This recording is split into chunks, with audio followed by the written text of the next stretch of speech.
نظر لگنے کا ایک اور علاج غسل کرنا بھی ہے، بیری کے پتوں سے. یہاں ہوتی ہے بیری پشاور میں؟ جی. یہ جو چھوٹے بیروں والی بیری ہوتی ہے نا، اس کے 7 پتے لے لیں، 7 فریش پتے لے کے ان کو دھو کے ان کو گرائنڈ کر لیں، چاہے تو سل بٹے پہ، چاہے لنگری میں، چاہے آپ اس کو گرائنڈر میں اس کو ڈالیں، پانی کا گلاس ڈالیں اور اس کو شیک کر لیں. شیک کر کے اس کے اوپر رقیہ شریعہ پڑھیں. یہ جو آیات شفا کے کارڈ ہیں یہ پڑھ کے اس کے اوپر دم کریں. پھر اس کے بعد اس میں سے 3 گھونٹ پی لیں، باقی پوری بکٹ میں ڈال دیں اور اس سے نہا لیں. مؤثر علاج ہے، بہت سی بیماریوں کا علاج ہے. یہ نظر کا بھی بہترین علاج ہے. بلکہ اپنے گھر میں پتے رکھنے ہی چاہیے، فریج میں ڈال کے رکھ دینا. اگر منگا کے آپ توڑوا کے کٹھے کافی ساری پیکٹ بنا کے اور اس کو زپ لاک میں ڈال کے فریج میں رکھ دیں تو وہ مہینوں جو ہے وہ خراب نہیں ہوتے. ہر روز کس کو بھیجیں گے بیری سے پتے توڑنے؟ تو اس کو نکال کے 7 پتے نکالے، جیسے آپ کوئی ریسیپی اپنی ہوتی ہے ایسے ہی آپ ان کو کریں گرائنڈ، اور اوپر پڑھے سورۃ فاتحہ، آیت الکرسی، آمن الرسول، معوذتین، قل یا ایھا الکافرون، اور یہ دعائیں جو ہیں ان کتابوں کے اندر وہ پڑھ کے، اور اس کے بعد آپ اس کے اوپر خود ہی بیٹھ کے دم کر کے، اور اس کے بعد آپ اس کو پی لیں، اور 3 گھونٹ بس پینے، 3 سانسیں، اور باقی جو پانی ہے اس کو بالٹی میں ڈال کے اور اس کو سارے جسم پر بہا لیں. پہلے آپ بے شک شیمپو وغیرہ سے نہا دھو کے صاف ہو جائیں. تو آپ یہ بھی کر سکتے ہیں، کسی بڑی لیٹر 1.5 لیٹر کی جو بوٹل ہوتی ہے اس میں پانی بھر کے واش روم میں رکھ دیں، اور جب آپ نہا چکے تو وہ سارا پانی اپنے اوپر پورے جسم کو مل کے اس سے ایک دفعہ نہا لیں. تو انشاءاللہ اس سے بھی آپ کو فائدہ ہوگا. پھر اسی طرح یہ کہ جس کی نظر لگی ہو اس کا وضو کا پانی لے کے اس کو بھی جسم پر ڈالیں تو اس سے بھی نظر دور ہوتی ہے. پھر اسی طرح یہ ہے کہ اگر وہ پانی نہ دے وضو کا تو اس کا جھوٹا پانی جو ہے وہ بھی پی کر انسان کو فائدہ ہوتا ہے. پھر اسی طرح یہ ہے کہ قدرتی چیزوں سے بھی علاج کرنا چاہیے. زمزم کا پانی دم کر کے رکھ لیں اور اس کو پئیں. زمزم کے پانی سے نہا بھی سکتے، کوئی بیدبی نہیں ہے. کئی لوگ اس کو ایسے ہی سمجھتے کہ بیدبی، ایسا کچھ بھی نہیں ہے. زیتون کا تیل پینا جو ہے یہ بھی بڑا فائدہ مند ہے. جو کولڈ پریس ہوتا ہے نا زیتون کا آئل، ایک تو ہوتا ہے نا یہ جو لبوں وغیرہ میں ملتا ہے، نہیں، کولڈ پریس دبئی وغیرہ سے اچھا مل جاتا ہے. یہاں بھی شاید ہوں گی دکانیں جن پہ.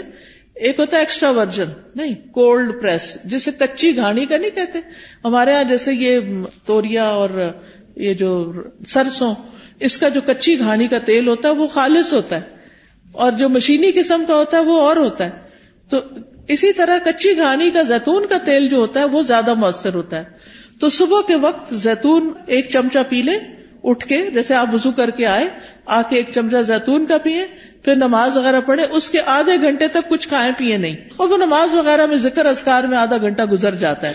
نبی صلی اللہ علیہ وسلم نے فرمایا کلوا الزیت وادہنوا بہ فانہ من شجرۃ مبارکۃ. زیتون کا تیل کھاؤ بھی اور لگاؤ بھی، کیونکہ یہ مبارک درخت ہے. قرآن مجید میں اس کو مبارک درخت کہا گیا ہے. پھر جسم پر زیتون یا کلونجی کا تیل ملنا یہ بھی بیماریوں کو کم کرتا ہے. پھر اسی طرح دم کیا ہوا پانی جو ہے وہ ناک میں ڈالنا اور جھاڑنا، یعنی ایسے کر کے وضو جیسے کرتے ہیں ناک میں ڈال کے اس کو جھاڑے تو اس سے بھی اندر کی صفائی ہوتی. شہد کھانا وہ بھی علاج ہے. کلونجی کے دانے نہار منہ کھانا 3 یا 7 یا 5. تلبینہ کھانا، اس سے غم دور ہوتا ہے. اجوا کھجور کھانا، حدیث میں آتا ہے کہ جو 7 اجوا کھجوریں کھا لے اس کو اس دن کوئی جادو زہر چیز اثر نہیں کرے گی. پھر اسی طرح سنا مکی، سنوت جو ہے فرمایا یہ موت کے علاوہ ہر بیماری کا علاج ہے. سنا مکی جو ہوتا ہے وہ اگر اس کے پتے وغیرہ ہوتے ہیں، اگر کاوے کی طرح اگر آپ بنا کے اس کو پیئیں تو پیٹ کو بھی صاف کرتی ہے. پھر شہد، زیتون کا تیل، کلونجی کو ملا کے استعمال کریں. تینوں کو ہم وزن ملا لیں اور یہ سارے زہر ٹاکسنز جو ہے نا جسم سے نکال دیتی. یعنی جتنا شہد ڈالیں اتنا زیتون اتنا کلونجی کا آئل، تو ان کو ملا کر، یعنی کہتے ہیں کہ جو اگر کسی کو نظر بد ہو یا جن ہو تو یہ جسم کو پاک کر دیتی ہے یہ چیز. حجامہ کرانا، حجامہ جو ہے وہ بھی ایک بہترین علاج ہے نظر بد کا. تو یہ تمام چیزیں جو ہیں جب انسان کرتا ہے تو اللہ تعالیٰ شفا دیتا ہے. علاج کی نیت سے صدقہ کرنا ایک صدقہ ہوتا ہے، ویسے انسان روزانہ کچھ نہ کچھ اللہ کے راستے میں دیتا ہے، اور ایک اس لیے دیتا ہے کہ میرا علاج ہو جائے. اس کے لیے ضروری نہیں کہ کوئی بکرا دیا جائے یا کوئی اور اس طرح کی چیز، جو بھی کسی کی ضرورت ہے اگر آپ وہ پورا کر دیتے ہیں تو وہ بھی آپ کے لیے فائدہ مند ہو جاتا ہے.